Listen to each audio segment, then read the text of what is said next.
Welcome to video 11 of the Search for a Better Health series. In this video, we're going to be looking at how vaccinations use the immune response and how they work to prevent infection. So our body will first have a primary response when it's first presented with a specific antigen, and the appropriate T and B cells have to be activated. So this requires time because the T cells and the B cells need to build up clones, as well as the cytotoxic T cells to kill the infected cells, and there is time needed for B cells to produce the plasma cells. And these plasma cells, a recap of last video, that they secrete antibodies which bind with the antigen to neutralize it. So if sufficient antibodies are made and destroy all the infecting antigens, the person recovers completely. This response has produced memory T and B cells specific to the antigen, and these remain in the body. So when the person is first exposed, we see this little graph here. There is a long time, as it takes the body time to, like I said, produce the T and the B cells and the antibodies.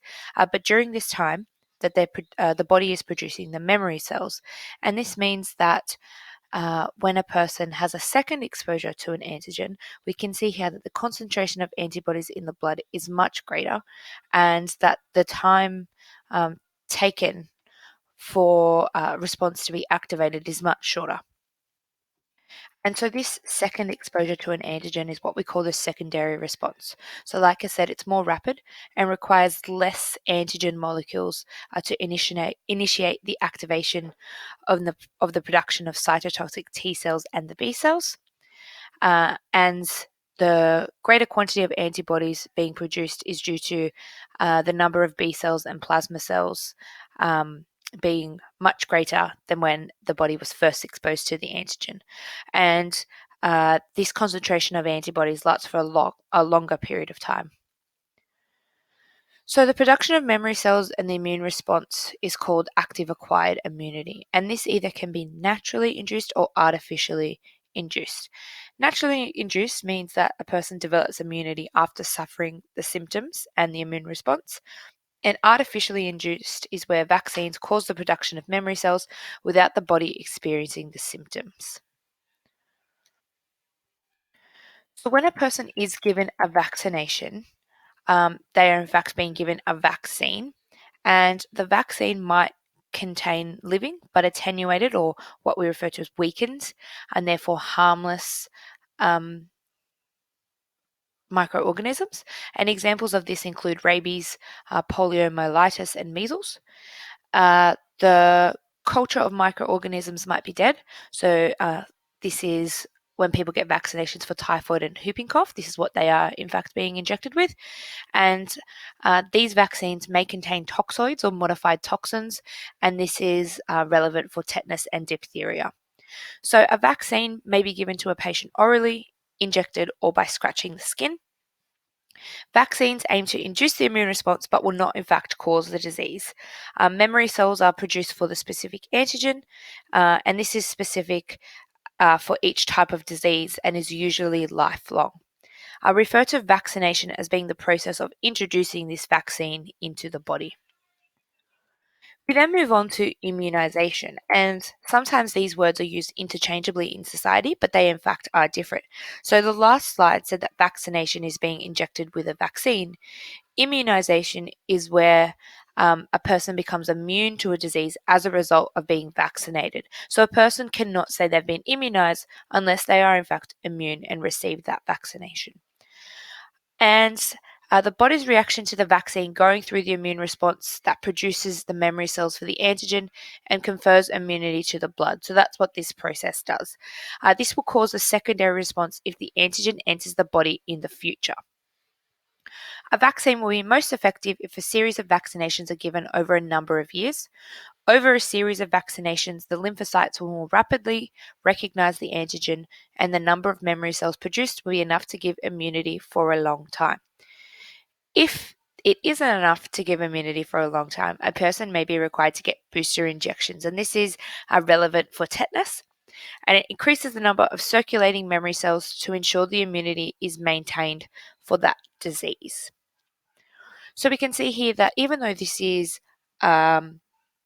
artificially induced. This, in fact, means that a person doesn't have to go through suffering the symptoms like they would if they were naturally exposed to the microorganism.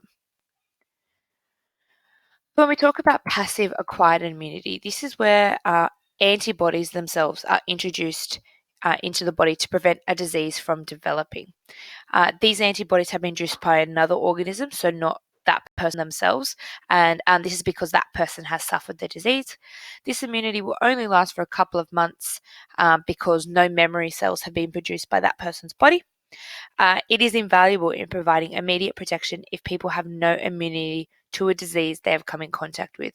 And this is relevant for people during pregnancy. And this can mean that during their pregnancy, they are immune to this disease. But again, after that period of time, they won't have the memory cells, so that body won't be able to produce the antibodies if they were infected with a disease a second time. In Australia, we have the Immunise Australia program, and then each state has their own kind of policy and framework around it.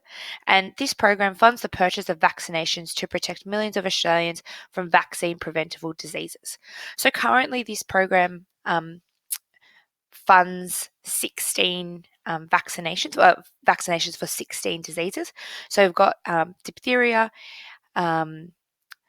Haemophilus influenza type B, hepatitis A, hepatitis B, HPV virus, the influenza, measles, meningococcal mumps, pertussis, which is whooping cough, pneumococcal, polio, rotavirus, rubella, tetanus, and varicella. And the eligibility for the program is either age-based or for certain groups at increased medical risk. So I will upload a file that has all of New South Wales, the vaccination schedule. So you'll get some when you're born, at 2 months, 6 months. When you're in year 7 at high school, we get some. And even this year, year 11 and 12 students are getting another set of vaccinations. But things like the flu vaccine are for certain groups, so at-risk groups. And it's not funded for everybody to receive. So vaccination has in fact been successful because mass immunization helps prevent the occurrence of diseases in individuals and therefore the population. And this is because it produces herd immunity. And this means that when most people in society are immunized against the disease, we're effectively stopping any transmission. But some people, however, despite the vaccination programs and the fact that we know that herd immunity is effective, some people choose to not get immunized. And this might be because people become complacent because they don't see the effects of the disease. So therefore, they don't see the need to get immunized against something. And the second is that some people may see that the risk of side effects are too great for them to want to be vaccinated. The syllabus dot point requires us to look at smallpox, diphtheria, and polio. So I've just done a bit of information here, but we'll do more activities on this in class. So smallpox is due to the variola major and minor, and its transmission is through breathing in infected droplets or direct contact of infected objects. Symptoms include fever, development of lesions, and these can result in severe scars. A vaccination for this was developed by Edward Jenner in 1796, and this is through the trials he did with cowpox. And smallpox was, in fact, a very similar disease. And routine vaccinations in Australia were commenced in 1917. It was declared eradicated by the World Health Organization in 1979. Diphtheria is caused by the bacteria listed on this slide. I'm not going to try and pronounce that. It's transmitted by breathing in infected droplets or direct contact with contaminated objects. This causes a formation of a membrane in either the throat, the tonsils, or the nose, which makes breathing and swallowing really difficult. So the vaccine was released in 1923, and it was introduced into immunization programs in Australia in the 1930s. Currently, there's still outbreaks occurring, and the message from the World Health Organization is to maintain high rates of vaccination. And then we have polio, which is caused by the polio virus. It's caused by ingesting any contaminated food or water. Symptoms include fevers, headaches, speech and breathing difficulties, and once in the bloodstream, it can cause paralysis. So in 1955, Jonas Salk developed a vaccination, but unfortunately, some people did in fact die from this vaccination. So it was replaced by a safer vaccine developed by Albert Sabin, and this meant that this vaccine was included in mass immunization programs in Australia in 1956. And we've seen a decline in the rates of infections from polio, but there's been a resurgence in poorer countries due to not being able to have high rates of vaccinations and due to their poorer health system. That concludes video 11. Make sure you tune in for video 12.